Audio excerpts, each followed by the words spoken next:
আসসালামু আলাইকুম everyone, welcome to Nusrat kitchen. সকালের নাস্তা আর বাচ্চাদের টিফিনের জন্য আর কিন্তু ভাবনা নয়, একদিন এই মিল্ক জেলোটা তৈরি করে আপনি সপ্তাহ জুড়েই কিন্তু খেতে পারবেন।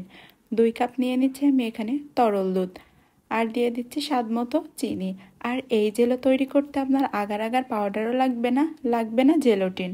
1/2 কাপ দিয়ে দিলাম কর্নফ্লাওয়ার, আর সাথে দিচ্ছি 1/2 কাপের মতো কাস্টার্ড পাউডার। আর এই কাস্টার্ড পাউডারটা কিন্তু আমার ঘরেই তৈরি।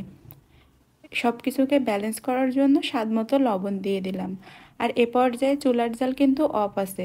সব কিছুকে আমি মিশিয়ে নিয়ে এখন চুলার জালটা অন করে দেব। আর এই মিল্ক জেলিটা তৈরি করতেও কিন্তু বেশি সময় লাগবে না, 8 থেকে 10 মিনিটেই তৈরি হয়ে যাবে। একটু পরে কিন্তু মিশ্রণটা অনেকটাই ঘন হয়ে গিয়েছে, আর অনবরত নাড়তে থাকতে হবে, না হলে কিন্তু প্যানের নিচে লেগে যেতে পারে।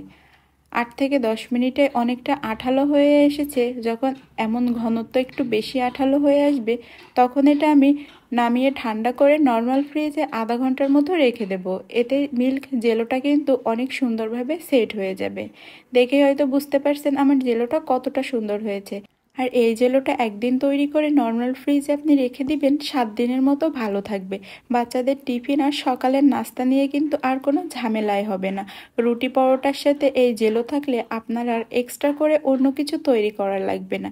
এটা খেতে এত বেশি মজা, ভালো লাগলে একটা শেয়ার করে দিবেন।